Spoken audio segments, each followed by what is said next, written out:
Bonjour à toutes et à tous et bienvenue sur ce nouveau podcast de l'immobilier. Je suis Sébastien Feuchot, formateur et coach en investissement immobilier et aujourd'hui j'ai le grand plaisir d'accueillir Solène avec qui on va parler de location Airbnb, de conciergerie Airbnb puisque Solène est gérante d'une conciergerie. Donc elle va nous présenter ses services mais avant tout on va parler de pourquoi mettre un bien en location Airbnb peut être un vraiment très bon levier pour optimiser la rentabilité d'un investissement et même gagner en sécurité et en souplesse sur l'arbitrage de notre patrimoine. Bonjour Solène, comment vas-tu? Eh bien, Sébastien, merci de m'accueillir sur ton podcast. Merci à toi Écoute, ça va. d'accepter l'invitation. Est-ce que tu peux te présenter en quelques mots pour ceux qui nous écoutent avant qu'on rentre dans le vif du sujet? Oui, tout à fait. Donc moi, je suis Solène Mauger, gérante de la conciergerie Bonjour, bienvenue, qui est basée à Paris. Et donc, c'est une conciergerie Airbnb qui est ouverte depuis peu, depuis janvier 2025. Donc c'est assez frais, mais ça fonctionne bien. Ok. Et du coup, est-ce que tu peux nous dire un petit peu plus sur ton parcours? Qu'est-ce que tu as fait avant? Et pourquoi aujourd'hui tu t'es lancé dans cette aventure de faire une conciergerie Airbnb? Alors, moi, j'ai un parcours assez avec plusieurs casquettes, on va dire. Mhm. C'est vrai que de base, j'étais quand même attirée par le milieu de l'hôtellerie. Donc, j'ai fait un BTS dans l'hôtellerie-restauration. Je voulais être gouvernante, donc c'est vrai que ça se rapproche un petit peu du métier de conciergerie. Et puis, bon, voilà, j'ai pas mal voyagé. Je me suis un petit peu cherchée. J'ai fait aussi des études d'infirmière, voilà, donc vraiment rien à voir. Et puis, après mes études, j'ai quand même voulu revenir à ce que j'aimais de base. Donc, c'est vraiment l'accueil et le service auprès des voyageurs. Mais je voulais pas retourner dans l'hôtellerie dite classique. Et après, du coup, j'ai entendu parler du métier de conciergerie Airbnb qui venait tout juste. Enfin, c'est assez récent en France, hein, c'est vrai que c'est pas encore très très développé. Et voilà, donc je me suis formée, j'ai très vite monté ma société et puis maintenant j'adore ce que je fais. C'est vraiment, je me suis trouvée vraiment dans ce que j'aimais, quoi. Le contact avec les voyageurs, aussi bien avec les propriétaires aussi également, mais voilà, puis gérer toute une équipe, l'organisation, c'est vraiment ce que j'aime. Trop bien. Effectivement, c'est ce que j'aurais ressenti voilà, quand on s'est appelé au téléphone avant d'enregistrer ce podcast ensemble. C'est vraiment, tu es passionné par ce que tu fais et moi, ça me parle beaucoup parce que c'est, en principe, voilà, quand on fait les choses avec le cœur, c'est là qu'on fait les choses correctement et qu'on apporte un vrai service à nos clients. C'est pour ça que voilà, j'ai plaisir à t'accueillir sur le podcast. Avant de parler de tes services plus en détail, parce que moi-même, j'ai découvert des choses incroyables dans tes services qui me permettent effectivement de gagner beaucoup en professionnalisme, en tranquillité Mhm. et même en argent, parce qu'une conciergerie, oui, ça coûte de l'argent, mais ça en rapporte plus que si on fait les choses nous-mêmes, en principe. J'aimerais qu'on parle avant tout du Airbnb en général, de la location courte durée, parce que peut-être qu'il y a des gens qui nous écoutent aujourd'hui, soit qui ont déjà un bien en Airbnb mais qui le gèrent tout seuls, et voilà, soit peut-être des gens qui cherchent à investir en immobilier et qui n'ont pas forcément pensé à l'idée de louer en courte durée, et ils font des calculs de rentabilité sur des locations, je dirais, normales, soit vides sur 3 ans, soit du meublé à l'année. Donc je voudrais d'abord qu'on parle un petit peu de en quoi Airbnb peut être un super levier pour gagner plus d'argent. Et comme je disais, pas que de l'argent, mais aussi de la sécurité et de la souplesse pour revendre un petit peu quand on veut, pour arbitrer le patrimoine. Euh, Est-ce que tu peux voilà, nous parler un petit peu plus Ouais. en quoi Airbnb peut rapporter plus d'argent à une personne qui a un appartement aujourd'hui à louer, par exemple? Alors, ouais, en fait, c'est vrai que faire du Airbnb, souvent, ça fait un peu peur. On se dit que notre bien va être dégradé parce qu'il y a plus de passages, parce que ça demande plus de gestion, justement, Mhm. plus d'organisation pour les ménages, etc. Et finalement, on se rend compte que Airbnb, ça apporte déjà un entretien plus régulier du logement. Ouais. C'est-à-dire que grâce aux ménages qui sont quand même faits assez régulièrement, grâce aux inspections régulières aussi, s'il y Mhm. a un petit truc de cassé, un petit truc à réparer, je sais pas, la peinture à refaire, ça on peut le voir beaucoup plus Ouais, régulièrement que quand on loue son bien en location nue longue durée, quoi. ouais, ouais. C'est-à-dire Mhm. Non, au bout de 3 ans, on récupère l'appartement complètement dégradé Ah bah et ouais, là, il moi y a des gros trucs j'ai à faire. des... Donc déjà, ça, c'est plus. Ouais, non, ça c'est clair, j'y Finalement, avais c'est même pas pas toi. pensé, mais effectivement, moi j'ai des biens qui sont loués parfois depuis 5 6 ans aux mêmes personnes. Bah c'est surprise, Ouais, surprise, au bout des 6 ans, qu'est-ce qui s'est passé pendant les c'est 6 ans, quoi? c'est ça. J'ai aucun Finalement, aperçu, les ouais. gens prennent le problème un petit peu à l'envers, c'est-à-dire qu'ils se disent oh non, non, il y a plein de passages, mon bien va être complètement dégradé. Et en fait, finalement, Mm. non, puisqu'il y a des inspections et des ménages surtout Ouais, réguliers. tout à fait, tout à fait. Euh, donc, ça, c'est déjà un gros point. Ensuite, bah, il n'y a pas de risque de loyer impayé, contrairement à la location nue longue durée. Ouais. On ne se retrouve pas voilà, Oui, avec parce que un locataire qui ne paye plus et qu'on ne peut pas déloger. ouais, ça, la personne paye avant de rentrer dans les lieux, finalement. La personne paye avant de rentrer dans les lieux. Alors, effectivement, on ne s'assure pas d'un loyer tous les mois comme en location nue. Mhm. Le loyer est variable, mais finalement, avec tout ce qu'on met en place justement avec une conciergerie, on fait en sorte d'avoir des revenus quand même beaucoup plus élevés que si on louait l'appartement en location nue. Et on s'y Ouais, retrouve, même si on a un mois un petit peu plus creux, bah, le mois ouais, d'après rattrape le mois plus creux, quoi. ouais, non, c'est Donc, ça, il ouais. y a quand même une rentabilité nettement supérieure en location courte durée, hein. Ouais, pour moi, c'est ça Ça, l'avantage. C'est effectivement ce que tu ouais, dis, et j'ai même pas pensé, c'est vraiment le suivi de l'état du bien. Et ça, effectivement, c'est un ouais, gros plus aussi par rapport à ce que je disais. Tu loues 6 ans à la même personne, bah, au bout de 6 ans, peut-être, il y a 15 000 autres travaux à refaire parce que voilà, on sait pas ce ah, qui s'est passé pendant 6 ans. La rentabilité, effectivement, moi, je prends l'exemple de chez moi, à la frontière suisse en France. Par exemple, pour donner des chiffres à ceux qui nous écoutent, chez moi, un studio, c'est en moyenne, un studio vide, loué sur 3 ans, il va se louer en moyenne 600 euros. mhm, Si on prend le même studio, le même bien, on le fait en meublé à l'année, donc sur un contrat d'un an, on peut monter à 700 euros.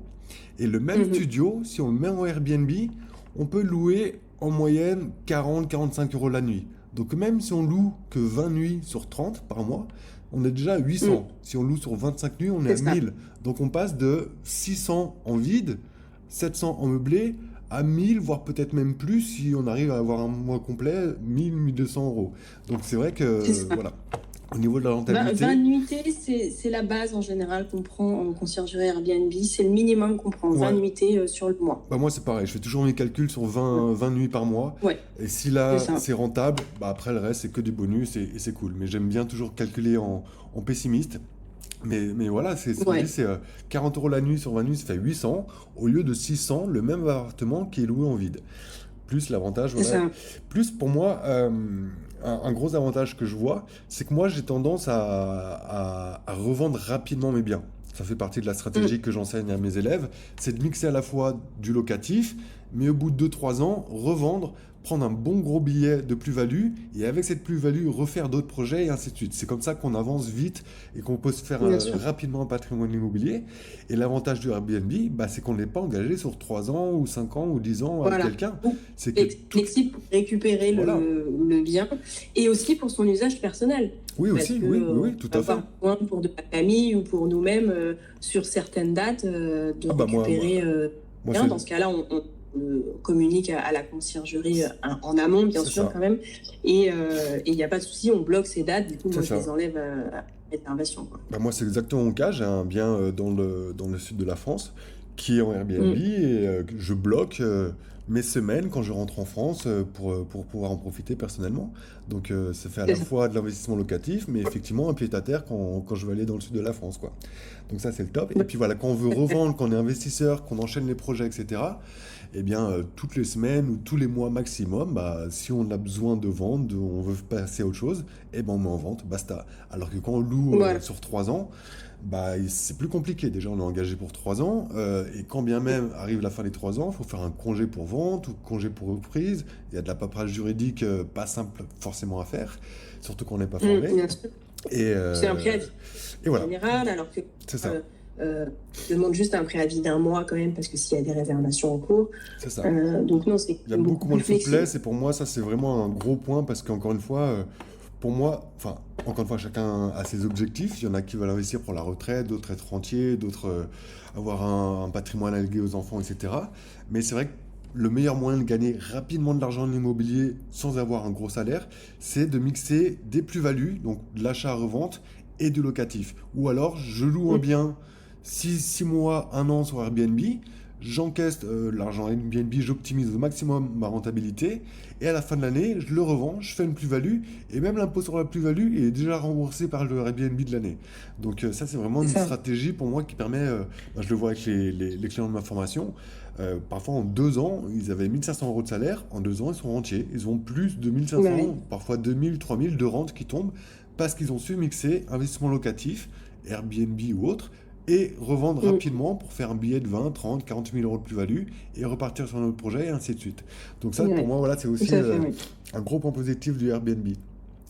Par contre, moi, il y a un Oui, truc, voilà, moi je vis à Bali depuis des années, je rentre en France tous les ans, mais c'est vrai que bah, oui. c'est pas ma spécialité non plus, le Airbnb. Comme d'habitude, je délègue la gestion de mes investissements, donc tout se passe bien, condition de bien s'entourer. Et après, on va parler justement de tes services que tu peux apporter aux gens qui nous écoutent. Euh, Oui. il y a un truc que je vois ces derniers temps, c'est que bah, il y a pas mal de communes en France qui commencent à interdire le Airbnb ou à limiter le nombre de nuits de location par mois, etc., etc. Est-ce Mm. que tu peux nous en dire un peu plus sur ces Oui. restrictions qu'on voit assez régulièrement finalement? Oui, alors c'est vrai qu'Airbnb, c'est un peu dans le viseur là, de chaque commune. Alors, dans les grandes lignes, déjà, si c'est... bon là, je pense que ça ne s'adresse pas forcément aux gens qui nous écoutent, mais si on décide de mettre sa résidence principale Oui, en Airbnb, la limite, c'est passer de 120 jours à 90 jours maintenant, ok, maximum, pour louer son bien en Airbnb. Donc déjà, ça, c'est un gros changement. Mais quand c'est un investissement locatif, en fait, il faut simplement, ça dépend de chaque ville. Il faut se renseigner auprès de la mairie de sa ville. d'accord. Et parfois, il suffit juste de faire une déclaration pour Oui. demander un changement d'usage. Mhm. Donc c'est assez simple, c'est sur Internet, voilà, on dit que maintenant on ne veut plus faire de la location nue longue durée, mais on veut faire de la location courte durée.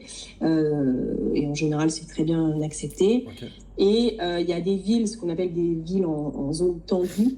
Mhm. Donc ça, c'est plus quand même pour l'Île-de-France et des grandes villes, je Ouais. pense, je crois que Nice en fait partie, par exemple, où là, parfois, les mairies vont demander une compensation aux propriétaires. Donc, alors pas immédiatement, mais dans les 5, 6 années qui suivent, de faire un investissement dans un bien commercial, en fait, et de le transformer en location. Voilà, il faut que le bien Ok. commercial soit de la même surface que le bien Ok. qu'ils possèdent déjà. Donc, parfois, quand on est en zone tendue, bon, il y a des Ouais. petites contraintes. Mais sinon, c'est quand même assez simple. Alors, ça fait peur. On se dit, oh là là, on ne Mhm. peut plus faire du Airbnb, etc. On peut encore le faire. Mhm. Les mairies acceptent encore euh, des demandes de changement d'usage. Et Ouais. parfois, c'est juste une déclaration. Ouais, ouais. Parfois, il n'y a même pas de demande à faire. Il Ouais, suffit ouais. juste de déclarer Ouais, donc auprès de la mairie qu'on vous suit. c'est vraiment lié à la commune, c'est pas un secteur comme C'est vraiment ouais, lié c'est à la pas commune. Ouais. sud-est, sud-ouest. Ok, chaque Non. commune, pour savoir ce qu'on peut faire ou Ouais. pas faire, Airbnb, combien de temps, etc. On va à la Oui. mairie, on va sur le site et on a les informations. Ok. C'est ça, Parce que, voilà. bah, Et bien sûr, la copropriété, bien sûr, il oui, aussi, faut que la copro soit effectivement. d'accord. Ouais. Effectivement. Enfin, d'expérience, il y a quand même moins de restrictions au niveau des copros, mais effectivement, c'est quand même Oui. quelque chose à checker également. Parce que, bien sûr, comme dit Solène, il y a les règlements d'urbanisme en mairie, qui vous permettent ou Mm. pas, telle durée, et ainsi de suite. Mais il y a aussi, effectivement, si vous êtes en copro, un règlement de copro qu'il faut aussi C'est respecter. ça, Euh, bien sûr. j'ai lu il y a quelques jours d'ailleurs un article sur la commune de Biarritz, ou là, carrément, parce que, Oui. en fait, voilà, qu'on soit clair avec ceux qui nous écoutent, qui ne connaissent pas forcément Airbnb, Airbnb, ça fait clairement du mal au marché hôtelier. Parce qu'en fait, bah, moi, le premier, je suis gros consommateur Airbnb. Partout où je vais, je loue Oui, des apparts Airbnb, parce qu'un appart T2 me coûte moins cher qu'une chambre d'hôtel. Et j'ai les mêmes bien services, sûr. sauf que j'ai une surface plus grande, et voilà. Donc, à Biarritz, il y a un marché qui est très tendu également. Et Mm. donc là, j'ai lu un article, est-ce que c'est vrai, pas vrai, est-ce que c'est acté, j'en sais rien. Mais en gros, la commune paye 10 000 € à quelqu'un qui arrête de faire du Airbnb pour repasser en location d'un an ou 3 ans. Donc voilà, est-ce que c'est vrai, pas vrai, est-ce que Alors c'est c'est acté, j'en possible, sais hein, rien. c'est Mais vrai que comme je le ne dit suis pas Solène, une voilà, faut vraiment spécialiste. aller voir votre mairie ou aller en tout cas sur le site de Oui. la mairie pour prendre les informations, savoir si oui ou non on peut faire du Airbnb. Si oui, est-ce qu'on Mm, peut faire 365 jours par an ou moins, et ainsi de suite. Et effectivement, c'est comme ça. le dit Solène, le règlement de copropriété si vous êtes en copro. Ok, Oui. trop bien. Moi j'ai une question. Euh, Au niveau des assurances, s'il y a un locataire qui reste un jour ou une semaine, peu importe, qui casse quelque chose ou qui vole quelque chose, comment ça se passe niveau assurance, garantie à ce niveau-là? Alors, moi, en tout cas, je parle pour ma conciergerie, j'ai choisi de travailler seulement avec Airbnb parce qu'on peut très bien faire Oui, il y a d'autres Abritel, plateformes, Booking, ouais. etc. Parce que Airbnb a un gros avantage, c'est que il y a ce qu'on appelle l'air cover. Ok, Donc, c'est l'assurance Airbnb. C'est-à-dire qu'en fait, il y a le moindre dégât, le moindre vol. Moi, je fais une déclaration air cover et Airbnb est extrêmement réactif. ok, Il faut juste euh, au préalable et de toute façon, le propriétaire doit toujours garder les factures. En fait, c'est voilà, Airbnb se base que sur des ok. factures et des photos, bien sûr. Mais c'est très important de garder ces factures parce que sinon Airbnb ne Hmm, rembourse pas ou peu. ok, Mais c'est un système qui est très bien fait chez Airbnb. C'est pour ça que moi, je travaille que avec eux. Euh, si vraiment c'est des plus gros dégâts, de toute façon, moi, je demande au propriétaire d'avoir une assurance habitation multirisque d'accord, obligatoire ok, avec une extension de garantie propriétaire loueur meublé. d'accord, Bon, ok, ça, c'est de la paperasse, ouais, mais en tout cas, si c'est le voyageur qui a dégradé l'appartement, air cover, c'est vraiment top.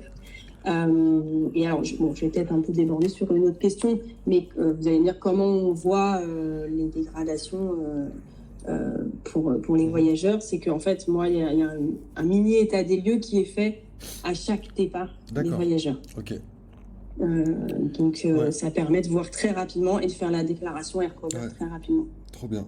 Oui, parce que le truc tout bête, enfin, voilà, comme je disais, moi je suis gros consommateur. En gros, tous les week-ends, à Bali ou ailleurs, je me prends Airbnb. Et voilà, D'accord. moi je suis pas, je suis quelqu'un de respectueux. J'ai toujours rendu les biens dans le même état que je les ai eus.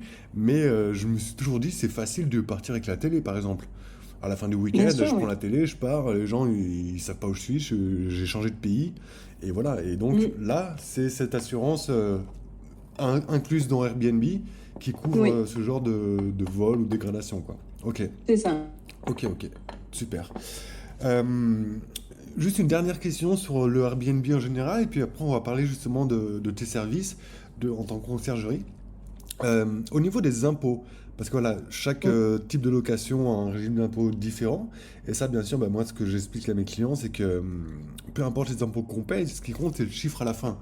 Est-ce qu'on gagne de l'argent en termes de cash flow, tous les mois on a du bénéfice dans la poche, ou en plus-value si on revend, ou est-ce qu'on en perd?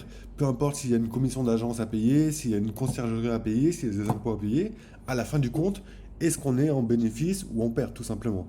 Euh, Tu peux nous le dire un petit peu, alors voilà, encore une fois, la fiscalité, je vous invite à soit vous former, avec ma formation, vous avez les détails dans la mm. description, et vous aurez de quoi faire hein, les calculs au centime près de vos impôts, soit de vous adresser à un expert comptable qui connaît de l'immobilier, parce que tous les experts comptables ne font pas des mots, ou un avocat C'est ça. fiscaliste. Mais est-ce que tu peux nous dire dans les grandes lignes comment on serait imposé avec des revenus location Airbnb? Ouais. Bon, alors déjà, mais ça, je pense que tu le dis dans ta formation, il y a le statut LMNP et LMP que tout le Mhm. monde connaît, je pense. Et ensuite, au niveau de l'imposition même, il y a vraiment deux types d'imposition dans la location courte durée. On choisit d'être soit ce qu'on appelle le régime microbique. Là, ça va être intéressant si jamais les revenus locatifs sont inférieurs à 15 000 euros Ok, sur l'année. Et ensuite, on passe ce qu'on appelle au régime réel. Et alors, le régime réel, il est intéressant dans le cas où on fait appel à une conciergerie parce qu'il permet de de déduire. déduire Ouais, toutes les charges c'est ça. des revenus locatifs et notamment ceux d'une Ouais. conciergerie. Donc voilà, Effectivement, encore une fois, moi je ouais. ne suis pas fiscaliste, mais c'est ce que je conseille en général à mes clients. Oui, oui. Comme tu Quand le ils dis, ne après, savent ça pas dépend trop, effectivement des revenus locatifs, mais bien souvent, le réel, ça dépend aussi et des revenus locatifs et du bien. Si on achète, par exemple, je dis n'importe quoi, un studio dans lequel on va faire 20 000 euros de travaux, acheter pour 5 000 euros de meubles, payer une conciergerie, etc., tous ces frais-là, on va pouvoir effectivement les déduire de nos revenus locatifs et ouais, bien souvent, on ne paye pas d'impôts pendant trois c'est quatre ça, ans assez facilement. On pense tout souvent à qu'en fait, ouais. France, on est beaucoup imposé, et c'est le cas, hein. Clairement, on est un pays avec Mm, beaucoup d'impositions, mais en immobilier, avec des connaissances, on peut ne pas payer du tout d'impôts pendant plusieurs années. Et c'est justement un peu ce que ouais, j'explique aux clients. Et c'est pour ça que j'ai une stratégie de revendre les biens sous 3 4 5 ans maxi. Parce que si on fait bien notre truc, bah en fait, on va pas payer d'impôts sur les revenus locatifs pendant 3 4 ans. À la fin des 4 ans, on revend, on prend une plus-value et hop, on repart sur un nouveau projet sur lequel on va de nouveau pas payer d'impôts pendant 3 4 ans. Donc moi, bah ouais, c'est ça. je suis monté à plus de 10 biens immobiliers, enfin même plus, mais à un moment Mm. j'avais une dizaine de biens immobiliers, je payais zéro. Zéro de chez zéro. Et parfois même, on Oui, peut c'est être ça, ouais. en Donc d'où l'intérêt de déficit. bien se former et bien s'entourer. Voilà. Et surtout la fiscalité, voilà. C'est comme tout, hein, que ce soit une conciergerie, des artisans, un banquier, un notaire, enfin tous les intervenants dans votre projet immobilier, c'est c'est ce qui fait la force ou pas d'un investisseur, c'est l'entourage. C'est si on sait à qui C'est déléguer ça. voilà, nos travaux, à qui déléguer la gestion, Mm. à qui déléguer, enfin, trouver la bonne banque, et ainsi de suite. Bon, on n'a pas besoin d'être un génie, on s'entoure bien et on fait des Bah super c'est ça, projets. ouais. Donc ça, c'est le plus important. Ouais, tout à fait. Et c'est pour ça que voilà, des conciergeries, il y en a quand même beaucoup en France, même si comme tu le dis, en France Ça c'est un petit commence, peu ouais. nouveau, mais il y en a quand même déjà pas mal. Mais moi, Ouais. j'ai décidé de t'inviter toi parce qu'on s'est parlé au téléphone. Et encore une fois, comme je dis, j'ai senti que tu étais passionné par ce que tu faisais et que tu apportais vraiment un service de qualité. Moi, c'est ce que je veux recommander aux gens qui nous écoutent, qu'ils soient membres ou pas de ma formation. Je veux Ouais, recommander que des personnes avec qui moi-même j'ai envie de travailler. Et d'ailleurs, on s'en est parlé au téléphone. tout à Je fait. serai Oui. très bientôt, logiquement, ton futur client, puisque je suis en train d'acheter un immeuble dans le sud, justement avec l'un des clients de ma formation. Je m'associe avec lui. Ouais. Et donc, dans cet immeuble, il y aurait 5 lots, 5 appartements. Et a priori, Ouais. on va en garder 2 en location meublée à l'année et les 3 autres en Airbnb. Pour C'est justement ça, tout à, à fait. à la fois optimiser nos loyers, nos revenus locatifs, et avoir une souplesse pour revendre peut-être dans 6 mois, un an, ces 3 lots. Et faire une plus-value, Ouais. partir Oui, sur un oui, autre complètement. immeuble et garder les 2 autres en location peut-être pendant 3 4 5 ans.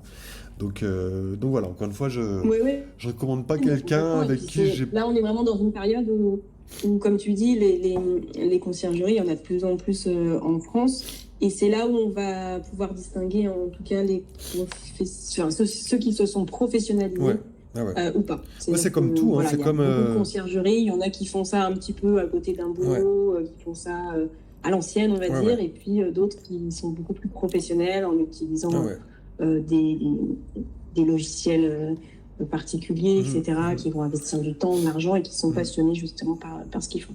Exactement, c'est comme tout. Enfin, moi aujourd'hui, voilà, je vis à Bali depuis maintenant 7 ans.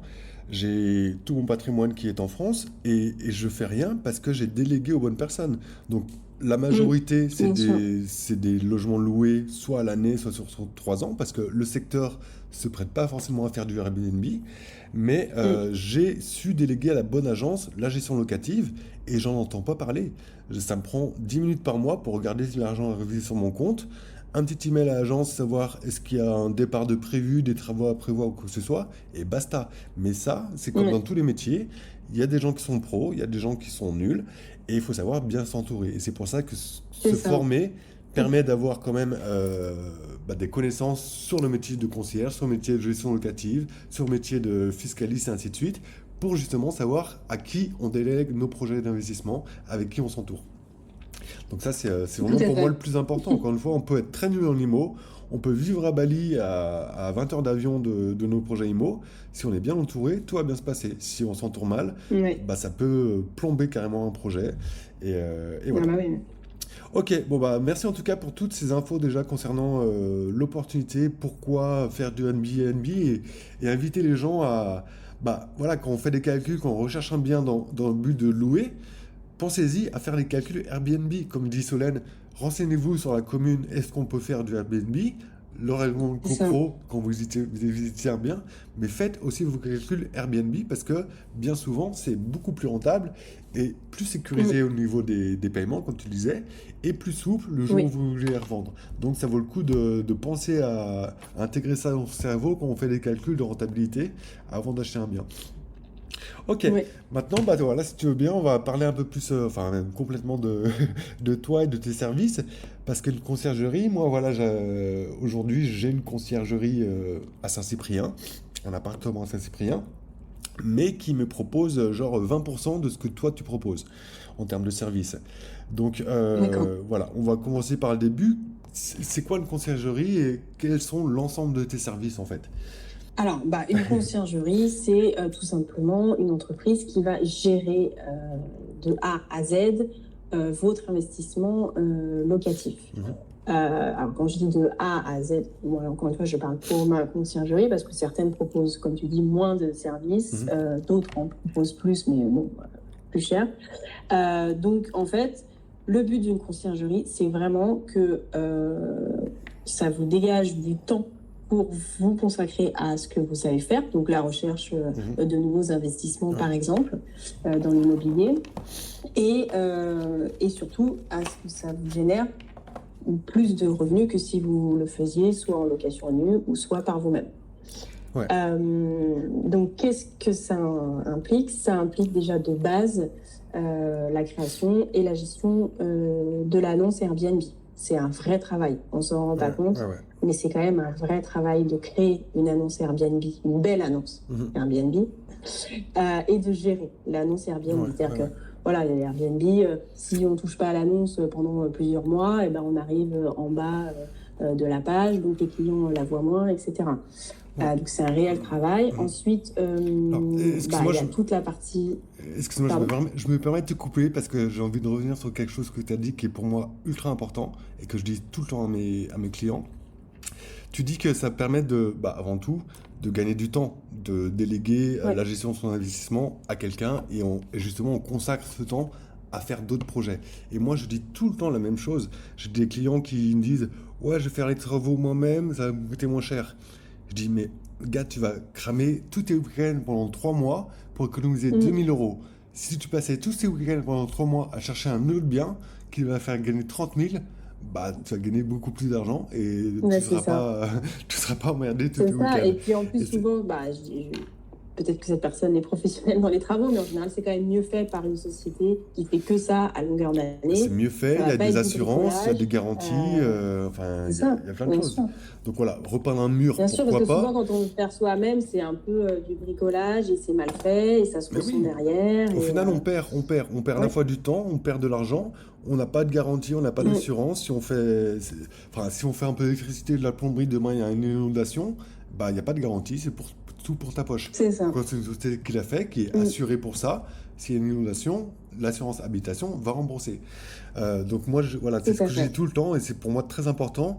Arrêtez de passer du temps et des heures à gérer votre Airbnb ou à faire des travaux ou des machins. Passez votre temps, le même temps, à rechercher un autre projet et vous allez gagner beaucoup plus d'argent Mm. et ça sera beaucoup plus rigolo Bien votre sûr. quotidien à faire ce que vous savez faire, chercher les bonnes affaires, C'est ça, bah plutôt oui, à faire ce qu'on d'être à aime et quatre ce pattes pour pourquoi faire on est des doué, en travaux fait. ou quoi que ce soit, quoi. Ok, Voilà, c'est en ça. On peut fait, pas être bon partout, en fait. Il faut l'accepter et donc faut savoir se dégager du temps pour ce qu'on aime, en fait. Ce exactement. pourquoi on est bon. Ce qu'on aime et là où on gagne le plus. Euh, Si on consacre 1 heure ou 2 à rechercher un bien qui nous fait gagner 20 000, plutôt que de passer 2 heures à faire du parquet ou pour économiser 500 balles sur la facture, c'est bah ça. voilà, c'est un calcul à faire, mais tout le monde n'y pense pas, réfléchit pas comme ça. Je reviens à ma question sur tes services parce qu'en fait, ils sont tellement complets que là, si je te pose la question, c'est quoi le service? Ça peut durer 1 heure. Ce que je te propose, c'est qu'on fasse, voilà, aujourd'hui, j'ai acheté un appart, peu importe où, j'ai besoin de conciergerie, je t'appelle. Quelle est la première Mhm. étape? Qu'est-ce que tu vas faire? Voilà, on a contact. Qu'est-ce que c'est la première étape? Est-ce que tu viens visiter? Est-ce que tu fais des photos, etc.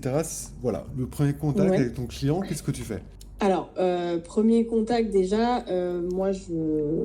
alors c'est vrai que moi j'ai la particularité de travailler partout en France. Donc, avant de me déplacer, déjà, je m'assure que le bien va être rentable pour le propriétaire et pour moi, par conséquent, en location courte durée. Voilà, déjà, je m'assure de ça. Bon, je demande quand même quelques photos en amont du bien par le propriétaire. Et vraiment, la vraie étape, la première, c'est la visite du bien. Donc, je me déplace, je visite le bien. À ce moment-là, je peux très bien conseiller le propriétaire sur des équipements qui manquent, du réagencement. Et puis moi, ça me permet de voir des choses qu'on voit peut-être pas bien sur les premières photos qu'il m'a envoyées. Donc même en étant à Paris, voilà, j'ai un appart dans le sud ou à Nantes ou je sais pas quoi, tu te déplaces personnellement toi pour visiter le bien? Toujours. Waouh, bah déjà ça c'est... Enfin, je l'ai jamais entendu.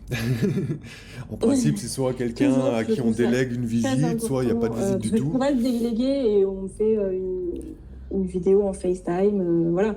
Mais il y a toujours des choses qu'on voit beaucoup mieux par soi-même. Donc déjà, tu prends ce temps-là de voyager, traverser la France pour visiter toi, physiquement, avec tes propres yeux, le bien, et donner des conseils d'équipement, de déco, etc. En plus, ça te fait voyager. Ok. Bien sûr, je découvre plein de belles régions comme ça. Ok, donc ensuite, tu visites le bien, tu donnes des conseils équipement, déco, pour mettre en valeur le bien, optimiser le loyer. Voilà, je donne quelques petits conseils, pas trop non plus, parce que j'ai pas encore forcément signé avec le propriétaire. Oui. T'as pas envie de lui donner tout pour qu'il le fasse tout seul au final. Et ensuite, avec tout ce que j'ai vu, je fais une estimation du prix. Voilà, donc je donne toujours un prix, une estimation haute et une estimation basse. Voilà, ce à quoi il pourrait s'attendre pour son bien. Ouais, donc ça aussi c'est un vrai plus parce que voilà, c'est des régions peut-être parfois que tu ne connais pas, donc ça, j'imagine ça nécessite beaucoup de temps pour analyser le marché et savoir effectivement à combien on peut louer ce bien au mois de mars, en juin, en juillet, en décembre, etc. quoi. Donc là aussi il y a pas mal de boulot, je pense, de ton côté avant d'avoir signé même avec la personne, quoi. Complètement. Ok, donc déjà Solène, ce que tu me racontes, c'est très différenciant de la conciergerie avec laquelle je travaille, puisque déjà tu visites toi personnellement le bien, ensuite tu donnes des conseils déco et équipement pour optimiser la location Airbnb, et en plus tu donnes une estimation du prix. Donc déjà ça, ces trois services-là qu'on vient d'évoquer, c'est que le début. C'est déjà très différenciant de ce que moi je connais en termes de conciergerie Airbnb. Ensuite, ok, tu as estimé le prix, tu donnes un prix. Quel est le reste de tes services?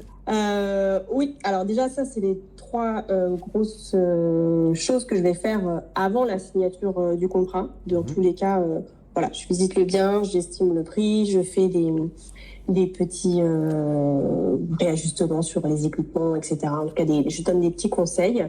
Et ensuite, une fois que le propriétaire est d'accord pour qu'on travaille ensemble, donc une fois qu'il y a la signature du contrat, là, ce qui va se passer, c'est que je vais faire ce que j'appelle la mise en service de l'appartement. D'accord. Donc ça comprend plusieurs choses. La première des choses, c'est les photos professionnelles de l'appartement. C'est très important. Je pense que tout le monde a fait des voyages en Airbnb et voilà, on se rend compte que on choisit un logement sur la première photo. Forcément, en général, c'est ce qui parle le plus. Donc, si on a des photos mal cadrées, pas professionnelles, l'annonce, elle n'est pas du tout choisie. Et donc, dans l'algorithme d'Airbnb, elle n'est pas mise en avant. Je me permets de compléter ce que tu dis. En tant qu'agent immobilier, j'avais des agences Orpi, dans le réseau Orpi. On avait les stats. Et les stats disaient que 83% des personnes qui regardent les annonces IMO cliquent sur une annonce juste par rapport à la photo, avant même de voir le texte. Donc les photos sont ultra importantes. Et effectivement, des photos pro de qualité, ça change tout sur le prix de location ou le prix de vente et surtout l'occupation du logement, quoi. Donc ça, c'est C'est ça. un service de plus Ouais, c'est très qui vaut important. Donc, très c'est pour très ça que moi, cher, je ouais. fais appel à un professionnel. Ok, Donc, soit moi, je connais un professionnel sur Paris, donc s'il est d'accord et s'il peut se déplacer, voilà, je le fais. d'accord, Sinon, je fais travailler aussi des professionnels locaux, d'accord, selon la région dans laquelle se trouve le bien. super. Donc ça, c'est vraiment la base pour justement ensuite faire la création de l'annonce. Donc, soit c'est des propriétaires qui arrivent, qui ont déjà une annonce Airbnb. Moi, dans tous les cas, je la reprends, cette annonce. On ne se rend pas compte, mais il y a beaucoup de travail quand même à faire sur Airbnb pour mettre en avant une annonce. Ah oui. C'est pas juste mettre des photos et une petite description. C'est Ah vraiment, non, faut c'est... travailler la description, dans les équipements, faut vraiment tout renseigner. Enfin, donc je reprends volontiers la base du propriétaire s'il y en a une, mais sinon je Ouais, la crée moi tu de refais toutes à pièces, zéro. donc à partir déjà des Ouais, photos. ok. Non, mais ça, c'est aussi ce que je dis à tous mes étudiants, enfin élèves de la formation. Euh, enfin, tout le monde pense que, ouais, vendre un bien, c'est facile. Je mets une annonce Bon Coin et je vais vendre. Oui, peut-être tu vas Mm, vendre. Peut-être tu vas vendre. Mais tu vas pas vendre aussi cher que si tu avais des vraies belles photos de professionnels, un vrai bon texte, etc. Tout ça, c'est un métier. Tout ça, ça s'apprend. Et quand on laisse tout ça, quand on sait faire, eh ben, on peut vendre ou louer plus cher et plus vite que les autres. Donc, encore un service de plus qui est ouais, différenciant des autres conciergeries Airbnb que je connais, à titre ouais. perso. Et alors peut-être que je vais en rajouter un du coup, toujours dans ce que j'appelle la mise en service de l'appartement. Je crée ce qu'on appelle un livret d'accueil. Alors moi j'ai choisi de le créer de façon digitale, mais il y a plein de conciergeries qui le font de façon papier. Ok, En fait c'est un petit livret d'accueil que j'envoie à chaque voyageur, qui va reprendre déjà plein de choses sur l'appartement. Par exemple, où se trouve la boîte à clés, comment s'en servir, où se trouve la bouilloire, comment se servir du micro-ondes, du four. Enfin, voilà, s'il y a des ah bah, équipements un petit peu spéciaux, j'ai déjà eu des jacuzzis, comment le mettre en ouais, marche, ouais, ouais. etc. Et puis, ça va aussi permettre aux voyageurs d'avoir, je sais pas, où se trouve la boulangerie la plus proche, Mhm, ouais, où se trouve, je sais pas, du café, voilà. Et puis aussi tout ce qui, si c'est dans une région assez touristique où il y a des points d'intérêt touristique, ouais, des dire choses à voilà, vous avez ça visiter. à visiter, quelques petits conseils aussi de quoi faire dans la région. Ouais, ouais. Non, bah, c'est exactement, encore une fois, voilà, gros consommateur Airbnb, et ça fait toute la Mm, diff. Ça fait toute la diff. bien J'arrive, sûr. j'arrive dans un Airbnb où il y a ça, et bah ouais, Mm, enfin, je suis content, je me mets 5 étoiles, etc. Et ouais, ça c'est encore une fois beaucoup de temps, beaucoup de travail, mais ça permet oui. de louer plus cher, d'avoir une belle note sur Airbnb, d'être recommandé par Airbnb et d'optimiser ses revenus locatifs pour l'investisseur, quoi. C'est ça. Ouais. Ok, Non, non, c'est vraiment un gros plus pour le voyageur aussi, hein, mine de rien. oui, oui, clairement. Moi, j'apprécie Ça tellement aide. quand j'ai ce petit bouquin-là qui arrive avec quoi faire autour, ou la machine à laver, comment faire ci, comment faire ça, C'est Netflix, et ça, ainsi de c'est suite. ça. Et puis nous, c'est Bah, vrai c'est que génial. ça nous enlève aussi un certain nombre d'appels Bah à oui, bah 23 oui. heures où se trouve tel Bah exactement, c'est ça. ustensile, comment faire marcher le C'est ça lave-vaisselle, aussi. voilà. En fait, Là, tu au moins, réponds à tout est toutes les dit, tout est questions déjà expliqué. dans le bouquin, quoi, dans le livret d'accueil. Voilà, c'est ça. Donc les Ouais, gens, au final, t'embêtent plus. Donc ouais, ouais. non, ça fait une grosse différence. C'est parfois 10 pages. Enfin, moi, Mm, en tant que consommateur à Airbnb, c'est 10 pages, mais 10 pages qui font qu'effectivement, j'ai personne à appeler ou à texter c'est parce que ça. j'ai un problème, parce que j'ai toutes les infos dans ces 10 pages. Voilà, Donc ça, ouais. c'est génial. Et ça prend aussi beaucoup de temps. C'est un métier, encore une Tout fois. à fait. Mais Mm. c'est ce qui permet d'avoir un booking bien plus complet qu'un d'amateur, entre guillemets, Ah bah oui, oui, et les gens s'en d'optimiser le souviennent prix de et parfois location. ils reviennent même dans Voilà, l'hébergement exactement. Mais moi, grâce c'est à ça, ça. hein. Et d'avoir une belle note sur Airbnb, etc., etc. Ok. Bon, bah, trop bien. Ok. Donc, Du photo. coup, ensuite, alors ce qui fait partie aussi, l'étape d'après, c'est alors la boîte à clés / serrure connectée, parce que maintenant on en vient plus quand même aux serrures connectées. D'accord. Ça, je connais pas. Moi, j'ai fait le choix, comme je travaille partout en France, j'ai fait le choix de ne travailler que en ce qu'on appelle en arrivée autonome du côté du voyageur. C'est-à-dire que je ne fais pas d'accueil physique. Ouais. Sauf si, bien sûr, c'est dans ma région et que c'est un bien particulier, assez prestigieux, pourquoi pas. Mais sinon, j'ai fait le choix de faire une arrivée autonome. Donc, ça inclut que le propriétaire ait une boîte à clés ou une serrure connectée. Et moi, je lui propose 2 options. Soit c'est le propriétaire qui l'achète. Donc il installe, il choisit le modèle, etc. Je peux le conseiller, bien sûr. Hein. Okay. Ou soit c'est moi qui l'achète. Donc, c'est acheté par la conciergerie. Mais dans ce cas-là, en fait, je fais comme un système de location, et puis à la fin, si notre contrat se termine, moi je repars avec la serrure connectée ou la boîte à clés. D'accord, ok. Voilà. Mais pour le coup, encore une fois, moi je suis amateur dans tout ça, je suis consommateur surtout. Je connais pas la serrure connectée. Oui. C'est quoi exactement? Alors, comment ça en fait, le problème des boîtes à clés, c'est que là, de plus en plus, en tout cas en France, on fait un peu la chasse aux boîtes à clés. Exactement, j'ai vu ça. Parce que ça pollue l'environnement urbain, c'est pas joli. Parce que il y a des vols de plus en plus, les gens brisent les boîtes à clés, etc. Ouais. Donc la serrure connectée, c'est en fait une serrure classique. Hein, on n'a pas besoin d'avoir une porte spéciale. Je veux dire, on change juste la serrure. Et alors après, pareil, il y a plein de modèles différents, mais c'est un système de code en général. D'accord. On envoie le code avant l'arrivée des voyageurs et il est changé automatiquement après chaque départ de voyageurs. Ah, trop bien. Ok, donc ça évite effectivement ce boîtier collé au mur qui est pas très beau. C'est ça. C'est ça. Okay. Et tu changes le code à chaque nouveau locataire, quoi. Voilà. Okay. Donc c'est. Je savais même pas que ça existait. Trop bien. C'est plutôt. Alors en général, les serrures connectées, il faut quand même qu'il y ait à l'entrée de l'immeuble, il faut qu'il y ait un digicode. Ouais.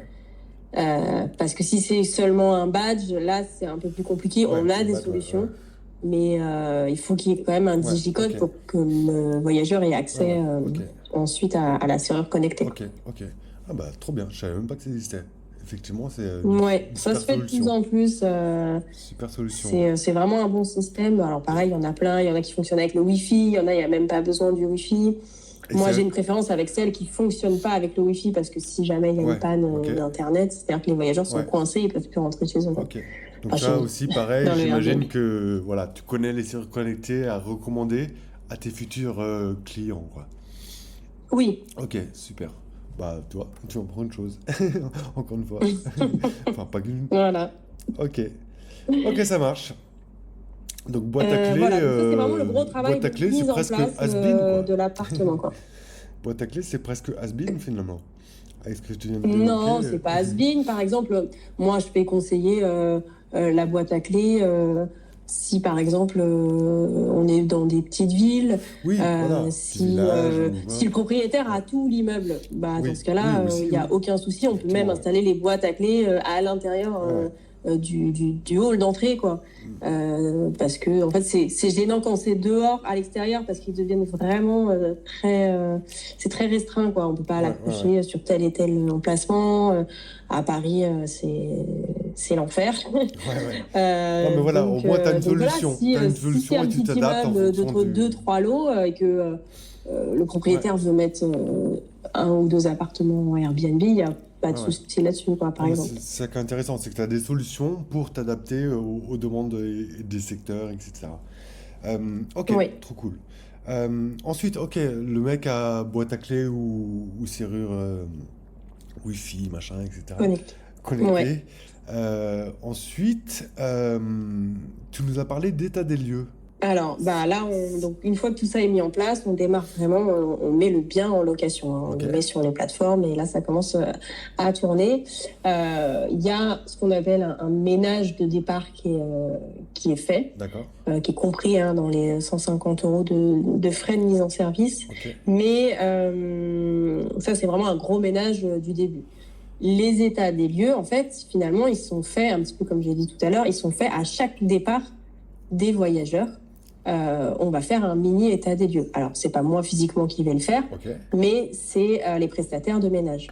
C'est-à-dire que le personnel de ménage, quand il arrive dans un appartement, il prend en photo l'état de l'appartement. Souvent, c'est du personnel de ménage qui connaît bien l'appartement, parce que moi, j'essaye d'envoyer le personnel de ménage sur les mêmes biens. Et là, on voit tout de suite si l'appartement est dégradé, s'il y a des choses cassées. Voilà, on le voit, c'est signalé par le personnel de ménage. Donc finalement, ça fait état d'un petit état des lieux. Et moi, derrière, je peux enclencher ce dont on a parlé tout à l'heure, l'assurance avec AirCover, quoi.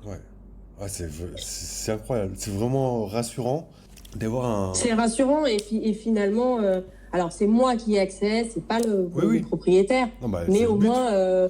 pas de nouvelles, bonne nouvelle. C'est ça, si vraiment il y a un gros dégât et qu'on doit changer quelque chose, une fenêtre, là forcément le propriétaire doit intervenir. Mais c'est rassurant le fait que moi j'ai un œil quasiment toutes les semaines, on va dire. Ça dépend du roulement. Il y a un feedback à chaque location, chaque semaine de l'état de l'appartement, quoi. Et effectivement, le propriétaire, moi je suis propriétaire et je loue en Airbnb. Moi, ce que je veux, c'est que tu ne m'appelles pas, en fait. C'est déléguer et pas avoir le souci que tu gères ça, justement. Et c'est rassurant, moi, en tant que propriétaire, de savoir que quelqu'un va checker mon appart toutes les semaines, l'état, faire du ménage, etc. etc. Donc ça, c'est encore une fois un service qu'on ne m'apporte pas actuellement avec et que je bosse. Ok.